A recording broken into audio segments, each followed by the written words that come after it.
Hi everyone, welcome back. So today I'm going to start the explanation about one of the oldest standards in cryptography called as the Data Encryption Standard. Before even going to start understanding the number of rounds and the structure of DES, I always make it a habit of going through the simplified DES structure first. To talk more about this, first let me give you an overview of DES standard and then why am I going to teach the SDES first before even starting the data encryption standard part. So DES is a symmetric key block cipher that was first published in 1977 by NIST. It is based on the Feistel block cipher, which forms the basis for almost all the block cipher principles or block cipher algorithms. And this particular algorithm earlier, it was called as a Lucifer, which was developed in 1971 by the IBM cryptography researcher Horst Feisel. This DES is also known as the data encryption algorithm DEA by ANSI and DEA1 by ISO. So as I told you, this is a very complex structure. To understand the operations that are involved in DES algorithm and also to better get or to better have a better understanding regarding the minute details and the mathematical computations that are performed, let us first start with the simplified DES. Now here, simplified DES was developed by Professor Edward Schaefer of Santa Clara University as an educational tool in 1996.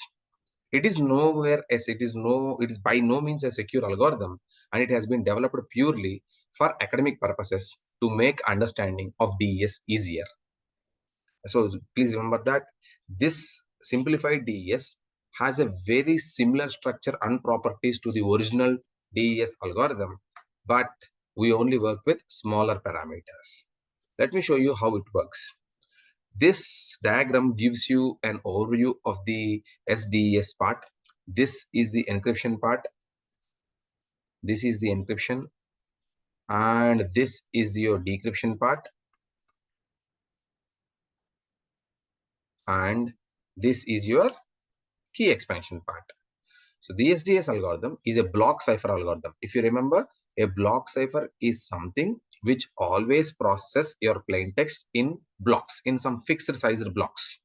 And it takes an 8-bit block of plain text. So it is now going to accept input in the form of 8 bits. You can take any 8-bit pattern and a 10-bit key as input and then produces an 8-bit block of ciphertext as output. So as I told you, this is the encryption part. You give an 8-bit plain text as input to this encryption algorithm, and it also will take another 10-bit key as an input, and then it will finally generate the 8-bit ciphertext as output. So this algorithm involves 5 functions. The first one is called as IP, or the initial permutation, where you simply rearrange the order of the bits of your plain text. Then it is followed by a round function or a complex function called as FK, which involves both permutations and substitution operations depending on the key input. If you see, we have 2 FKs here. That means this entire encryption process consists of 2 rounds of your round function, and for both the rounds we are using 2 different or 2 unique subkeys called as K1 and K2.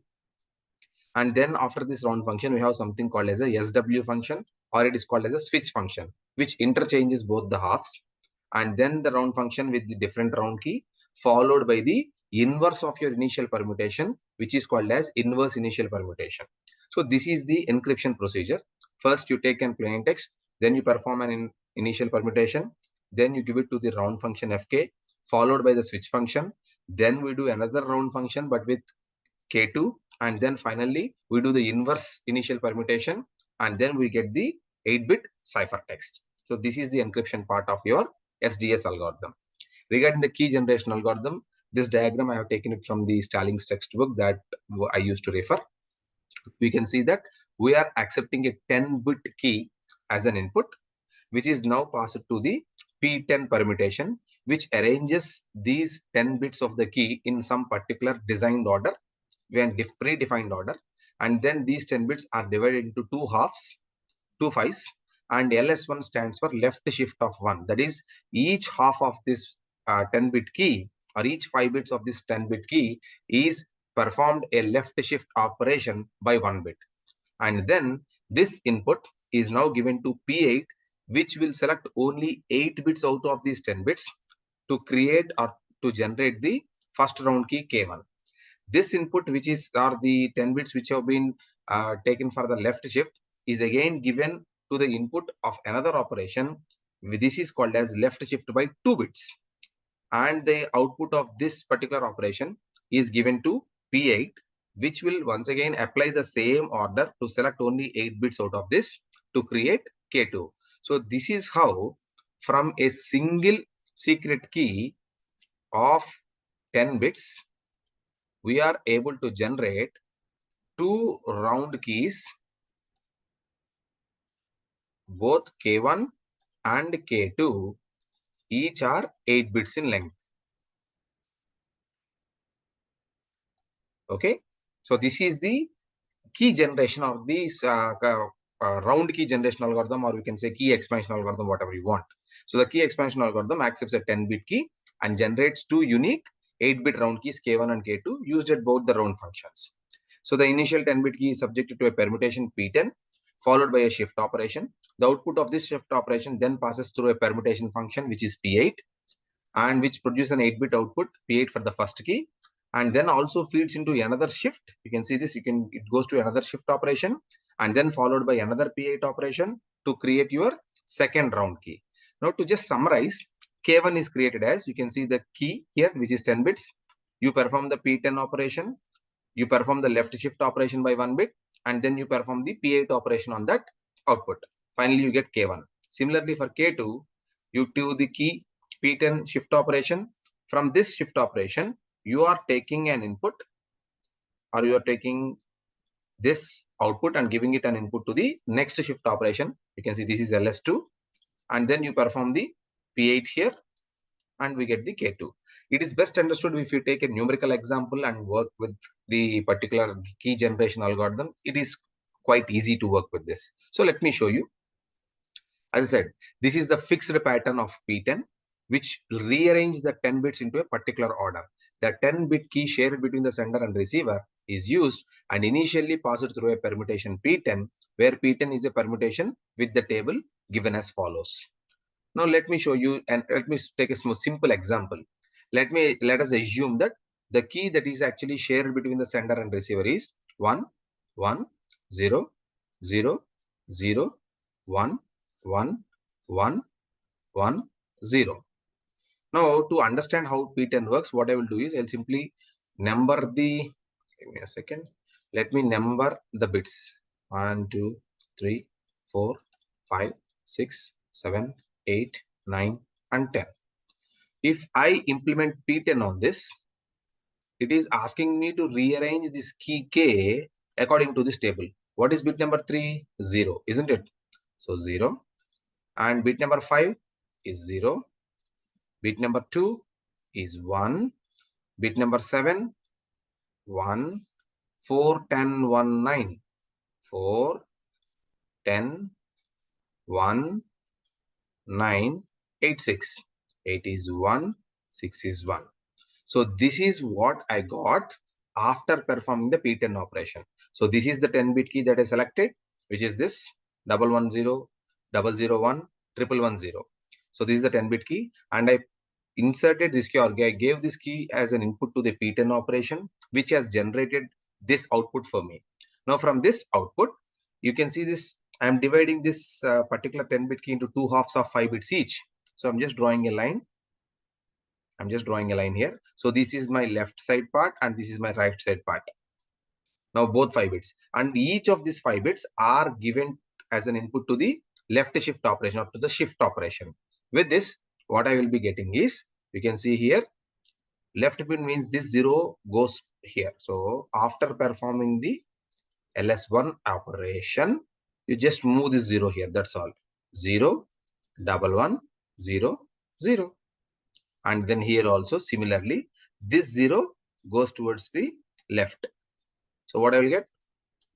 1, 1, 1, 0. So this is what I got after left shift operation.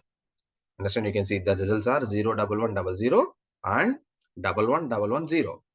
After this, now the output of this operation, your shift operation, is given as an input to the P8 operation. So P8 actually tells you that it is once again a permutation order. It will select only 8 bits out of these 10 bits in this particular order. So the 8 bits or the 10 bits that I got as an input to this P8 are, let me write this down here, 0 1 1 0 0 1 1 1 1 0. Just to make sure that you don't do any mistakes, I'm just numbering the bit positions here so that it makes my job and your job easier as well. And you can also keep cross-checking if you made any typing mistakes or writing mistakes. Now, if I apply P8, what would I get here? You can see after applying P8, which is the first bit position to be selected is 6. So 1 3 7 4 8 3 7 4 8 5 10 9 5 10 9. So which is my K1? This is my first round key K1, which is 8 bits in length and is given as an input to FK for the first round. Now this key generation did not stop here. I performed this function. This is done. This is done. This is done. This is also done. I generated this K1. Now if you see, for this shift operation, I'm taking the input directly from here. So this is what I'm going to give to my next shift operation. Okay. So if you see here, I'm just, for our explanation sake, I'm just writing it down again. So 0 1 1 0 0 1 2 3 4 0. So this is given to the left shift of 2. Once again, I divide into two parts. And if I write it down here, what would I get? These two zeros will be going towards the back, or 2 0 1 will be moving to the left hand side. So my, after employing LS2, what I will get is 1 0 0 0 1.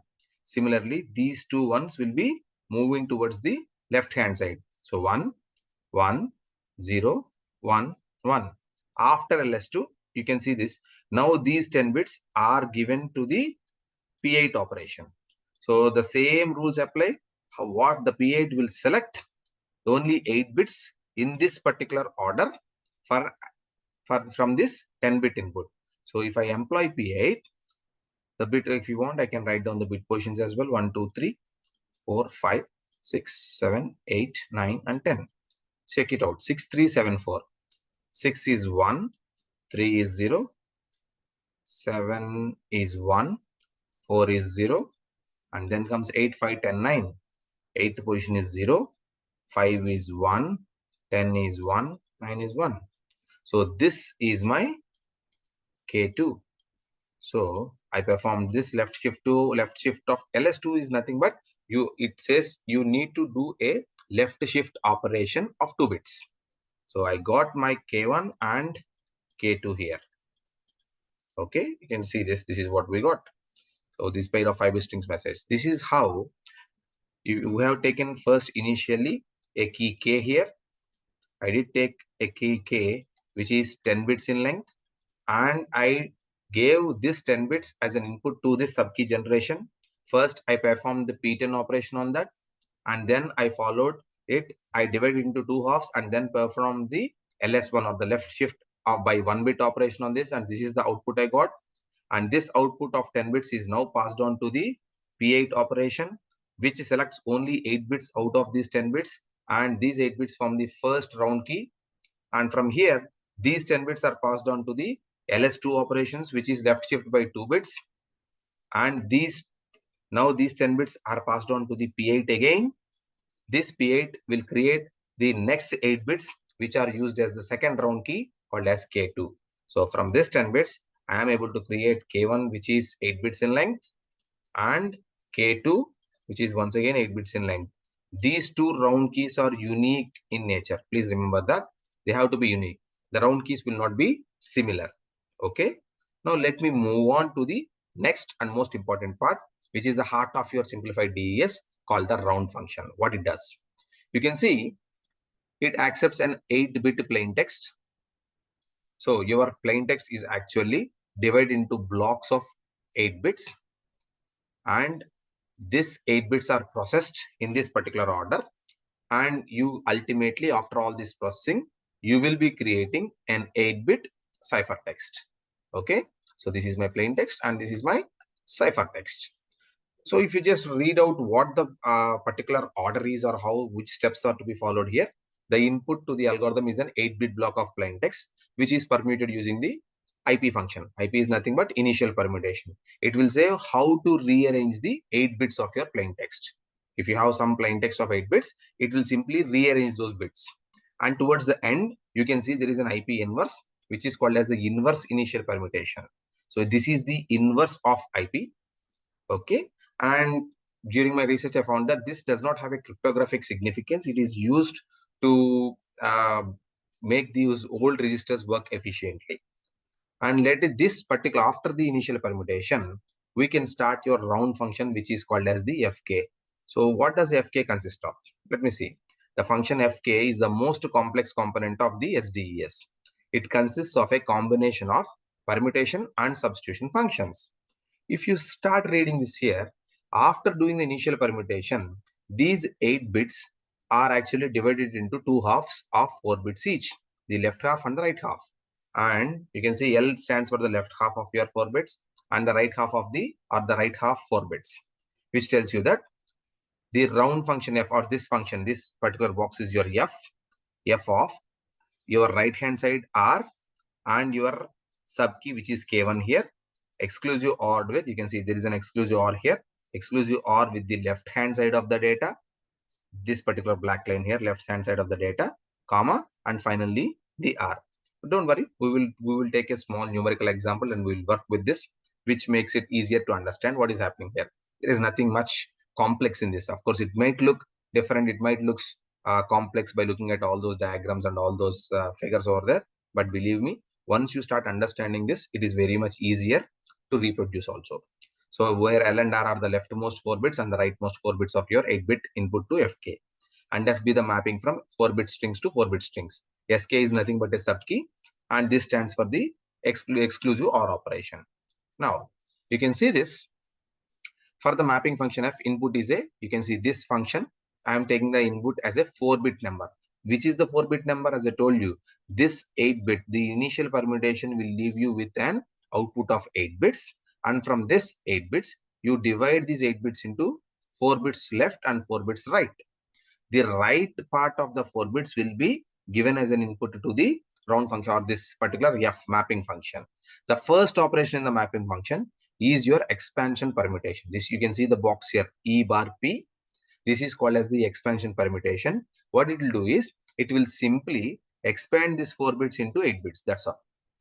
Whatever 4 bits you have, it will simply expand them into 8 bits. You can see this is the order through which the 4 bits are written, so that now my output will be 8 bits. You can see this.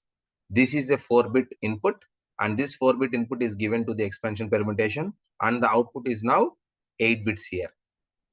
Okay, this is 8 bits. So this 8 bits of the output is now exclusive OR, or there is an exclusive OR operation which is performed with the 8 bits of your first subkey. Imagine during the last slide, we calculated the subkey K1, which is again in 8 bits in length, isn't it? So this 8-bit subkey is now exclusive ORed with the output of the expansion permutation 8 bits. After this, this particular 8 bits is once again divided into two halves of 4 bits right and 4 bits left.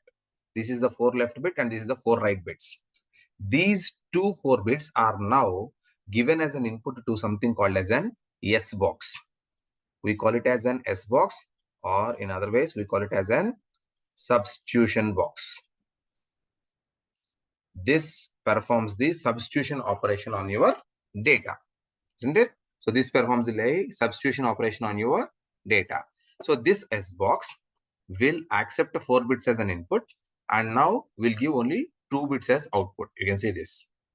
Similarly, this 4 bits also will be given to another S box called as S1. Simplified DES has 2 S boxes. Okay. Both of them accept 4 bits as input and produce 2 bits as output.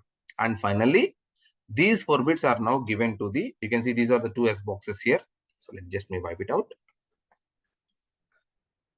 So these two S boxes, you can see here, these are the S boxes, okay, S0 and S1, and they're written like that. Okay, so this S0 and S1 here, each of them will accept, as I told you, 4 bits as an input, and they will generate 2 bits as an output. I will tell you how they actually do it and what are the rules to be followed as well. The S boxes operate as follows, and whichever input we take, we actually map this according to the S box. We will discuss this during your numerical example. And finally, after this S box, these 4 bits are given to the next box called as permutation box. This is P4, which is your permutation. It will simply rearrange those 4 bits. That's all. And this output is now performed an exclusive OR with the left hand side 4 bits. So these 4 bits and the left hand side 4 bits will give your output. After this round function is completed, this is one part, this is one part. After this round function is completed, we have the switch function, which will simply interchange or exchange. The left half will become the right half, and the right half will become the left half. Okay, so this is how this is operated. And once again, this particular round function will be running only with the only main difference being, initially the first one is actually uses the first sub key, which is K1, and the second round function will use the second sub key K2. That's all. And to summarize this entire thing, you can see that the ciphertext or the 8-bit ciphertext is obtained as, you do an initial permutation on the plain text, followed by the round function Fk using the key K1, followed by the switch function, and then you implement the same round function Fk, only the difference being, instead of using K1, we will use K2, and then finally we perform an inverse initial permutation to get your 8-bit ciphertext. So if you are feeling a little bit confusing, let me show you how it is done. Remember why we are all doing this?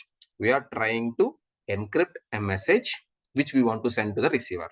So let me start by this simple example.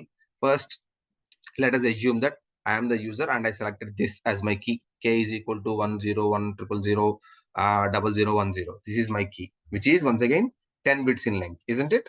So let me start writing it here. The steps remain as follows. This particular, I am writing it as 1, 2, 3, 4, 5, 6, 7, 8, 9, 10. And I also wrote down the P10 and P8 values. So rearrange this 10-bit key using P10. So employing P10 on this particular key will give me the value as 1, 0, 0, 0, 0, 0, 1, 1, 0, 0. How did I write this? I'm simply writing down the bit positions. You can see 3, 5, 2, 7. So 3 is 1, 2 is 0, 5 is 0, 7 is 0. Similarly, if I employ P10 on this, this is the output that I got. Now this output is to be broken off into two pieces which are 5 bits length in each, isn't it? So 5 bits, 5 bits. The left half 5 bits and the right half 5 bits. This is subjected to the left shift of 1. So employing the LS1 on this particular data, what will it result? Simply move this 1 bit here. So 0, 0, 0, 0, 1 and 1, 1. Give me a second.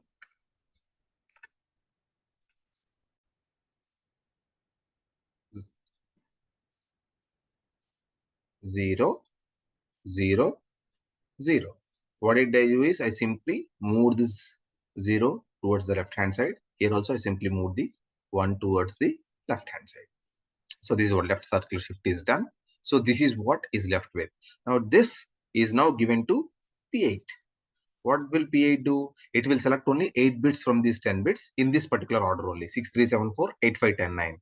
So performing a P8 on this particular data will result in 1, 0, 1, 0, 0, 1, 0, 0, which is nothing but my K1 or my first round key. So I got till this point. Okay. So this is now given as an input for my, you can see this is given as an input for my second shift operation, which is nothing but LS2. So what will happen after LS2? 0, 0, 1, 0, 0, 0, 0, 0, 1, 1. Just to be safe, let me write down the bit positions 3, 4, 5, 6, 7, 8, 9, 10. All the 10 bits are here. Now this is now once again given to the P8. Once again given to the P8. So here, if I perform the P8 operation on this particular data LS2, what would I get is once again this. So 6, 3, 7, 4, 3, 7, 4, 8, 5, 10, 9, 8, 5, 10, 9, which is nothing but K2, my second round key. So in this way, from K, the secret key, which is this, I was able to obtain K1, which is 8 bits in length, and then K2, which is once again 8 bits in length. So let us see how the key expansion. Now I just shown you how key expansion is done. Let me show you how the encryption process works.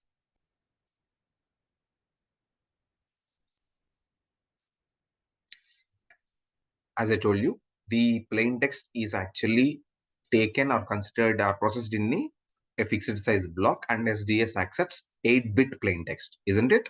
So this is my plain text P. Let me follow the diagram which I just explained to you earlier. The first step in the encryption process is, we already know, you can see here, it is the initial permutation, IP.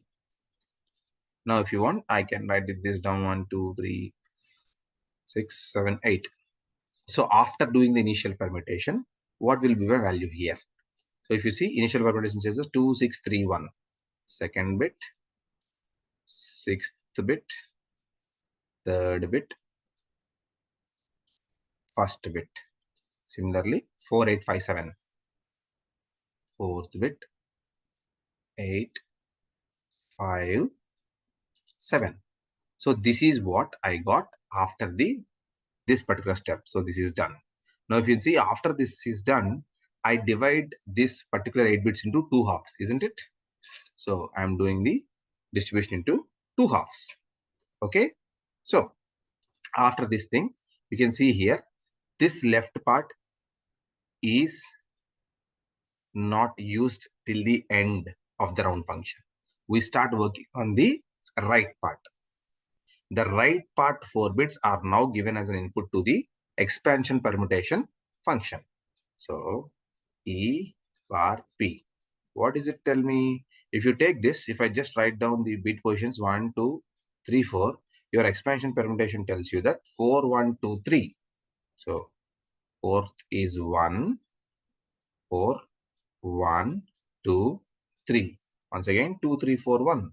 So 2, 3, 4, 1. So the expansion permutation has taken a 4-bit input and it has created an 8-bit output. If you see, this is also done now. If you see, the 8-bit output is now performed as an exclusive OR operation with the first subkey. So with this, you are doing an exclusive OR with K1. So what is the value of K1? We just computed. I have written it down somewhere. Let me see. Yes. 1, 0, 0, 1, 0, 0, 1, 0, 0, which is nothing but K1. This I am going to perform an exclusive OR operation. Okay. So after this exclusive operation, what do we get? 1, 1, 1, You know the truth table of exclusive OR, isn't it? So this is the output. If you see, after performing the exclusive OR operation, the resultant answer is once again, or the resultant 8 bits are once again divided into two halves of 4 bits each. So this I'm going to divide it into 4 bits. And this output is now given to the S boxes. So how does the S box work? Let me take you an example. First, consider this 0, 1, 1, 1, 0. This is given to S box S0, and this is given to the S box S1, or substitution box 0 or substitution box 1. Now, when you take a 4-bit here, a 4-bit input and given to S0, the outer 2 bits will tell me the row, and the inner 2 bits will form the column.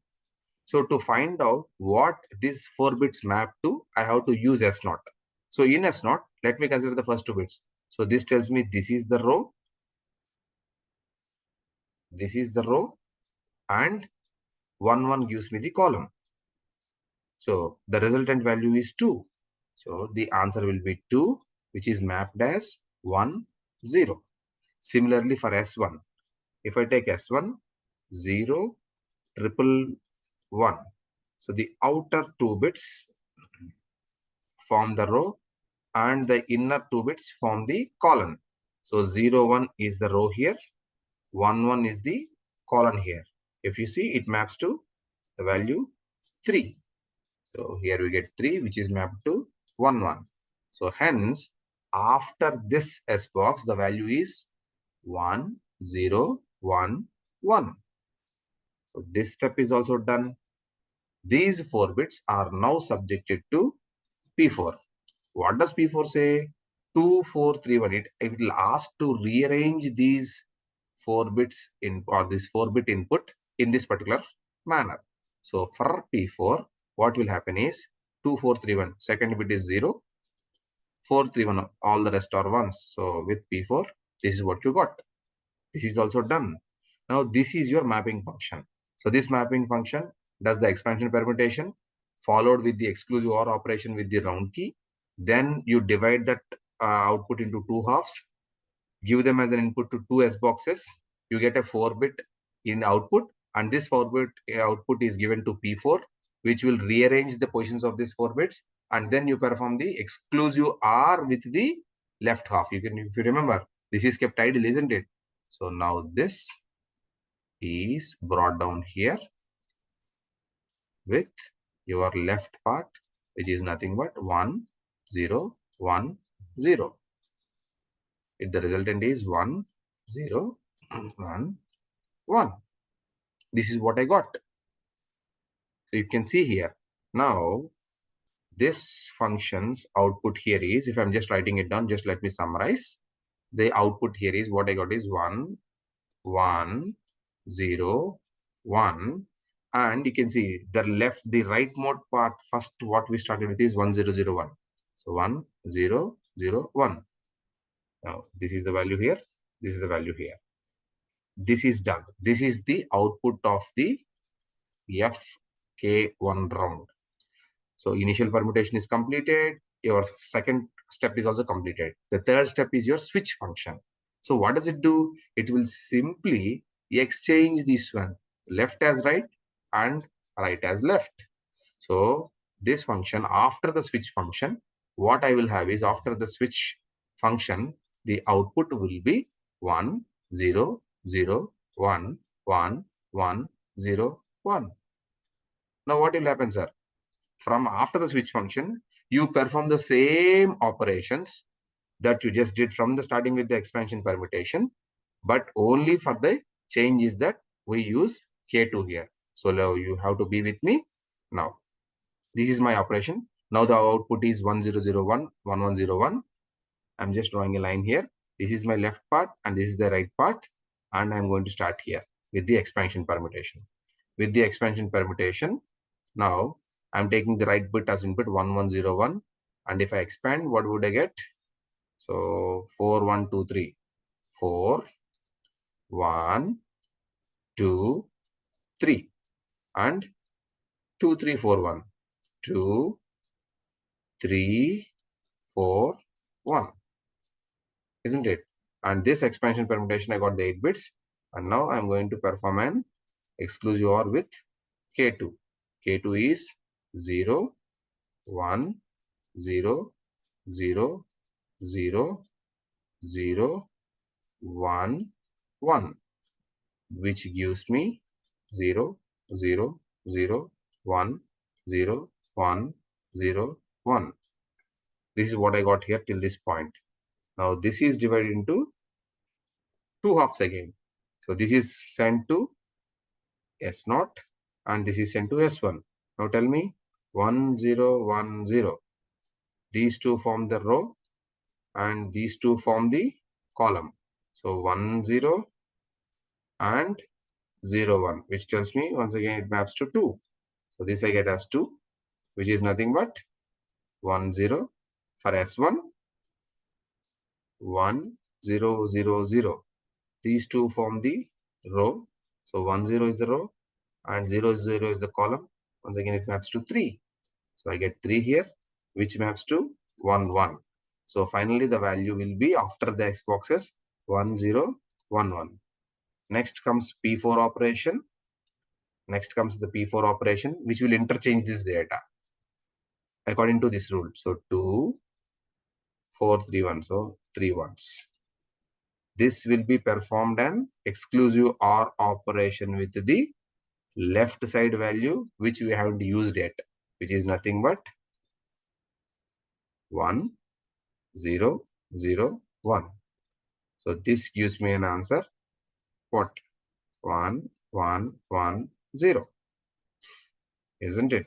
So after FK2, after coming till here, after FK2 round, my data will be, or my 8 bits will be, what? Tell me. 1, 1, 1, 0. This is the one which I just wrote. And the other part will be straightforward. This one. Which? What? Tell me, come on, guys. 1. This is the one which you will get because this will come straight down. 1, 1, 0, 1. So this is now performed an inverse permutation of IP inverse, which will rearrange the bits here, which will rearrange these 8 bits according to this. And you will get 0, 1, 2, 1, 0, 1, 1, 1. So finally, this will be your ciphertext. Now you might ask me, sir, why did you do all these things? To put it into perspective, I just did 2 rounds here and I only worked on an 8-bit plain text here. You take any random pattern 8-bit plain text, this orders, this initial permutations, this expansion permutation, this X boxes remain the same for SDES. When you compare with this with your normal data encryption standard, DES works with 16 rounds and it accepts a 64-bit plain text.